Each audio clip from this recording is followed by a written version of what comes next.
Hello दोस्तों, आप सभी को नमस्ते। मैं शिव शक्ति कुमार और हमारे यूट्यूब चैनल यात्रा आइस पर आप सभी का स्वागत है। तो हम अपने इस डिस्ट्रिक्ट वाइज जो हमारा कार्यक्रम चल रहा है, इस वीडियो में हम सीतामढ़ी जिला के बारे में जो महत्वपूर्ण स्टैटिक्स है, साथ साथ जो करंट अफेयर है उस पर हम चर्चा करेंगे। तो चलिए देखते हैं जो हमारा सीतामढ़ी जिला है उसके बारे में क्या है महत्वपूर्ण जो फैक्ट है और करंट अफेयर है। तो सबसे पहले देखते हैं जो सीतामढ़ी जिला है उसका लोकेशन देख लेते हैं। तो ये देख लीजिए लोकेशन जो है, सीतामढ़ी जिला जो है यहाँ है, जो नेपाल से सटा हुआ है। तो नेपाल से सटा हुआ जो हमारा प्रथम जिला था वो पश्चिम चंपारण था, फिर दूसरा जिला पूर्वी चंपारण था और यहाँ तीसरा सीतामढ़ी है। तो आप देखेंगे कि जो यहाँ सीवर एक छोटा सा जिला है वो नेपाल से नहीं सट रहा है, तो इसको याद रखेंगे। ऐसे क्रम वाइज याद रखेंगे कि पश्चिम चंपारण है, पूर्वी चंपारण है, फिर सीतामढ़ी जिला है। उसके बाद मधुबनी है, सुपौल है, अररिया है और किशनगंज है। यहाँ दो चीज़ ध्यान देंगे कि जो वेस्ट चंपारण जो जिला है यानी पश्चिमी चंपारण वो नेपाल से भी सटा हुआ है और उत्तर प्रदेश से भी लगा हुआ है, तो इसको याद रखेंगे। नेपाल उत्तर प्रदेश दोनों सटा हुआ है पश्चिम चंपारण। उसी प्रकार किशनगंज जो जिला है यह नेपाल से भी सटा हुआ है और इधर पश्चिम बंगाल से जो चिकन नेक कॉरिडोर है वहाँ से भी उसी के पास ये भी सटा हुआ जिला है। तो ये याद रखेंगे। मैप काफ़ी मैप से जुड़ा हुआ प्रश्न आता है बीपीएससी में, बिहार भूगोल का जो भी प्रश्न होता है उससे मैप से जुड़ा हुआ प्रश्न भी होते हैं। चलिए आगे देखते हैं। अब आगे जो हमारा है कि सीतामढ़ी जिला के बारे में कुछ परिचय देख लेते हैं। तो सीतामढ़ी जिला का जो गठन है, इसका गठन देखेंगे। सीतामढ़ी जिला का जो गठन हुआ था वो, इस जिला का जो महत्व गठन है वो 1972 में हुआ था। उसके बाद इस जिला से बहने वाली जो प्रमुख नदी है उसका नाम बागमती नदी है। बागमती नदी इस जिला से महत्वपूर्ण नदी है जो बहती है।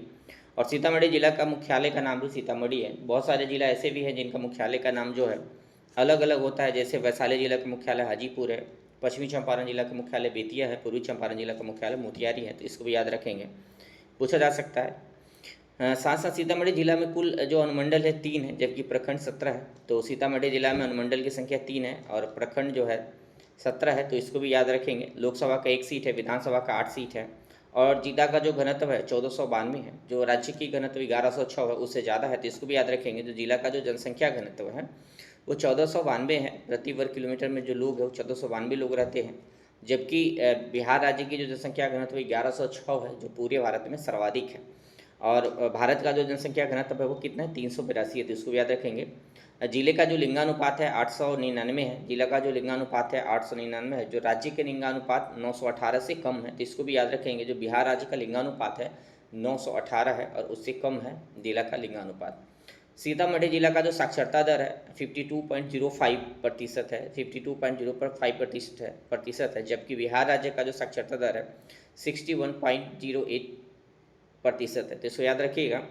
और पर्यटन स्थल देख लेते हैं इस जिला के बारे में कुछ जो पर्यटन स्थल है, क्योंकि बहुत सारा जो प्रश्न है आता है जिला से, जो भी पर्यटन स्थल है जो राज्य लेवल पर या फिर राष्ट्रीय स्तर पर जो है प्रसिद्ध है। तो यहाँ देखेंगे तो माता सीता का जन्म स्थल है, जानकी मंदिर है, उर्विजा कुंड है, सूर्य मंदिर है, सीता कुंड है और हलेश्वर स्थान है, तो इसको भी याद रखिएगा।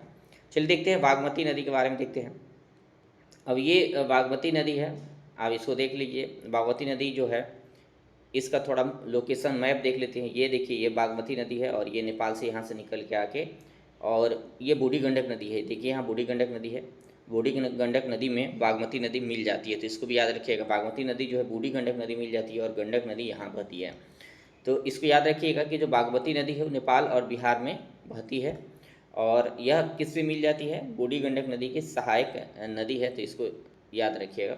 चलिए देखते हैं। ये बागद्वार शिवपुरी पहाड़ी जो है काठमांडू में वहाँ से निकलती है, तो इसको याद रखिएगा। ये बागद्वार जो शिवपुरी पहाड़ी है काठमांडू का वहाँ से निकलती है।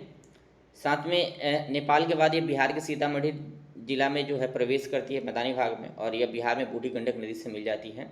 और बिहार में सीतामढ़ी, मुजफ्फरपुर, दरभंगा और समस्तीपुर से बहती है, तो समस्तीपुर में बूढ़ी गंडक नदी से यह मिल जाती है। तो बागमती नदी के बारे में याद रखेंगे, ये आपसे सवाल आ सकता है। चलिए देखते हैं। उर्विजा कुंड है सीतामढ़ी में, देख लीजिए उर्विजा कुंड है। जानकी धाम सीतामढ़ी में है, जो माता सीता का जन्म स्थल है वहाँ उर्विजा कुंड है। सीता मढ़ी के राम जानकी स्थान में अवस्थित है। सीता माता की अवतरण स्थान है, यहाँ से सीता माता का अवतरण हुआ था, तो इसलिए वो जगह प्रसिद्ध है, तो इसको याद रखिएगा। सीतामढ़ी में एक सूर्य मंदिर भी है, यह प्राचीन सूर्य मंदिर है जो पुनौरा धाम परिसर के पास पुंडरीक आश्रम में स्थित है, तो इसको भी याद रखिएगा। सूर्य मंदिर जो है सीतामढ़ी में भी एक है। औरंगाबाद का सूर्य मंदिर जो है काफ़ी प्रसिद्ध है। चलिए देखते हैं, एक गौरोल शरीफ मज़ार है सीतामढ़ी में, बागरोल क्षेत्र में स्थित एक प्रसिद्ध सूफी दरगाह है, तो इसको भी याद रखिएगा कि गौरोल शरीफ मज़ार किस जिला में है, तो सीतामढ़ी में है, ये सूफी दरगाह है। इस दरगाह का निर्माण 1934 में किया गया था और हजरत बसरत करीम की कब्र स्थल है, जो एक सूफी संत थे, तो इसको भी याद रखिएगा। सीताकुंड है, देख लेते हैं सीताकुंड, कई जगह आप नाम सुने, बोधगया में भी सीताकुंड है, गया में, तो इसको देखते हैं। पुनौरा धाम सीतामढ़ी में स्थित है सीताकुंड। राजा जनक द्वारा अकाल के दौरान हल जोतते समय, टाइपिंग मिस्टेक है, सॉरी इसके लिए, राजा जनक के द्वारा जो है हल जोतते समय माता सीता धरती से प्रकट हुई थी। बाद में राजा जनक जो थे उनके द्वारा वहाँ सरोवर कुंड बनाया गया था, जो आज सीता कुंड है, तो इसको भी याद रखिएगा। चलिए अब देखते हैं सीतामढ़ी के बारे में जो करंट अफेयर है। सीतामढ़ी जिले के जो माता सीता की जन्मस्थली पुरौना धाम को अयोध्या के तर्ज पर विकसित किया जाएगा। तो अभी तक तो माता सीता के जन्मस्थली सीतामढ़ी के बारे में हम अध्ययन कर रहे थे, जो भी महत्वपूर्ण स्थल था उन्हीं से जुड़ा हुआ था। तो पुनौरा धाम का विकास किया जा रहा है। एक 67 या 68 में ये सवाल आया भी है कि पुनौरा धाम का निर्माण किया जा रहा है, तो वो कौन सा जिला में है, तो इसको याद रखिएगा, सीतामढ़ी जिला में है। तो पुनौरा धाम जो माता सीता की जन्मभूमि है, इसको याद रखिएगा, जो पुनौरा धाम है क्या है, माता सीता की जन्मभूमि है।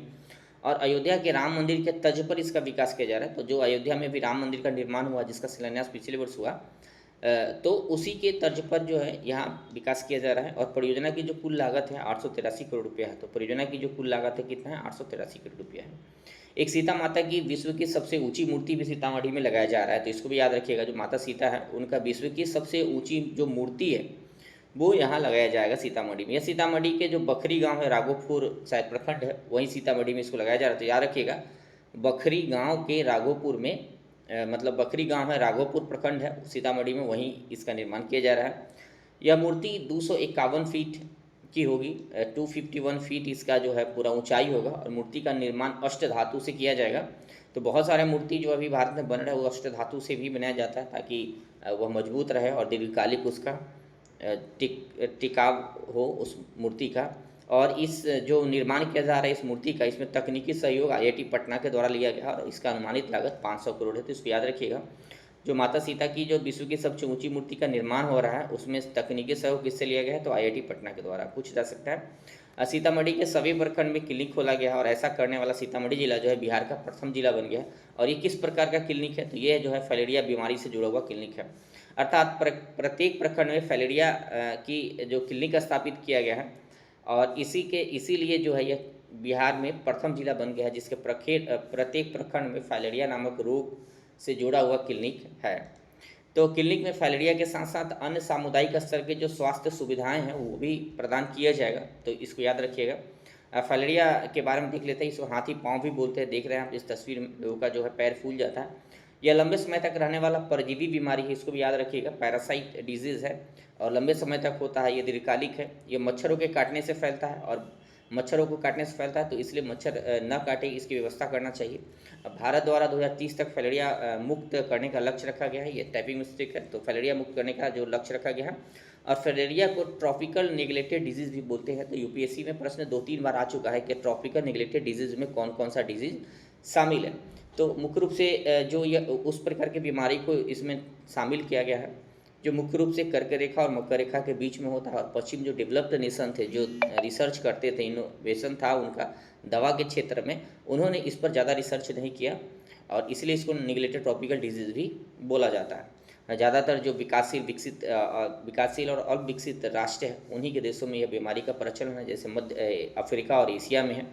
जैसे डेंगू हो गया, फैलेरिया हो गया, सर्पदंश हो गया, इस तरीके की जो भी बीमारी है। सीतामढ़ी को जो है बिहार का 18वां नगर निगम बनाया गया, तो इसको भी याद रखिएगा। ये नगर निगम है, 18वां नगर निगम बनाया गया। तो बिहार में म्यूनिसिपल एक्ट 2007 है, इसके तहत 2 लाख से अधिक जनसंख्या वाले शहर को नगर निगम घोषित किया जाता है। तो नगर निगम जो है कितनी जनसंख्या पर घोषित किया जाता है, 2 लाख से अधिक जनसंख्या वाले शहर में नगर निगम घोषित किया जाता है। और इसी एक्ट के तहत या बिहार में नगर पालिका का गठन जो है 3 प्रकार से हुआ है। एक तो नगर निगम है, दूसरा नगर परिषद है, तीसरा नगर पंचायत है। अब बीपीएससी के माध्यम से जब आपका सिलेक्शन होगा तो उसमें एक नगर कार्यपालक पदाधिकारी के बारे में आप देखे होंगे। जिस तरीके से बीडीओ का काम ग्रामीण क्षेत्रों में कार्यपालक पदाधिकारी के रूप में होता है, डेवलपमेंट का होता है, उसी प्रकार नगरीय क्षेत्र में नगर पंचायत और नगर परिषद में कार्यपालक पदाधिकारी जो होते हैं, नगर कार्यपालक पदाधिकारी, वो प्रमुख पदाधिकारी होते हैं। तो देखते हैं, जो नगर परिषद है उसका गठन 40,000 से लेकर 2 लाख जनसंख्या के बीच वाले शहरों में किया जाता है, जबकि नगर पंचायत का जो गठन है 12,000 से लेकर 40,000 जनसंख्या वाले शहर में किया जाता है। तो इसको भी याद रखिएगा। और ये सब किसके माध्यम से हुआ है, तो जो हमारा बिहार म्यूनिसिपल एक्ट 2007 का है उसी के माध्यम से ये 3 प्रकार के नगर प्रशासन का वर्गीकरण किया गया है। तो इसको याद रखिएगा। और इस तरीके की जो व्यवस्था है वो 73वां 74वां संविधान संशोधन आया था। तो 73वां संविधान संशोधन के माध्यम से जो ग्रामीण स्थानीय प्रशासन है उसका निर्माण किया गया और उसको संवैधानिक जो रूप दिया गया। उसी प्रकार 74वां संविधान संशोधन के माध्यम से जो शहरी प्रशासन है, शहरी स्थानीय प्रशासन है, उसको संवैधानिक स्वरूप दिया गया। और इस संशोधन के माध्यम से क्या किया गया, 74वां जो संविधान संशोधन उसके माध्यम से अनुसूची 9 क जोड़ा गया और शहरी स्थानीय जो निकाय है, जो अर्बन लोकल बॉडी होता है, जो प्रशासन होता है, उसको 18 कार्यों की सूची प्रदान किए गए। मतलब 18 विषय जो है शहरी स्थानीय निकाय को दिया गया। जबकि पंचायती राज संस्थाओं को कितना विषय है, तो 29 विषय। इसको याद रखें क्योंकि बीपीएससी के एग्जाम में आप देखेंगे कि एक बार बीपीएससी का जो एग्ज़ाम हुआ 68 का एग्ज़ाम हुआ, उसमें दिया था कि जो पंचायती राज संस्थाओं को 29 विषय दिया गया है, उन निम्न में से कौन सा विषय नहीं है। तो उन सारे जो लिस्ट है आपको याद होना चाहिए। अगर आप बीपीएससी का सीरियसली तैयारी करते हैं तो आपको जो 29 सब्जेक्ट है पंचायती राज संस्थाओं को जो प्रदान है उसको याद करके एक बार कम से कम देख लेना चाहिए। और 18 जो कार्य शहरी निकायों को दिया गया है विषय है उसको भी देख लेना चाहिए। चलिए आगे देखते हैं। भारत का जो प्रथम नगर निगम की स्थापना हुई थी 1688 में मद्रास में किया गया था। उसके बाद शायद बॉम्बे और कोलकाता है। तो इसको भी याद रखें क्योंकि सीएपीएफ का एग्जाम 2016 में ये प्रश्न पूछा गया था कि भारत का प्रथम नगर निगम की स्थापना कब किया गया था, तो 1688 में किया गया था। तो यह था हमारा सीतामढ़ी से महत्वपूर्ण जो भी फैक्ट था और जो भी करंट अफेयर था उस जिला में जो महत्वपूर्ण निर्माण कार्य चल रहा है, ढांचागत जो इंफ्रास्ट्रक्चर निर्माण कार्य चल रहा है, उस पर ये वीडियो था। तो thank you for watching me and please subscribe my channel and share it, ताकि अधिक से अधिक लोग जो है इससे जुड़ सके। Thank you.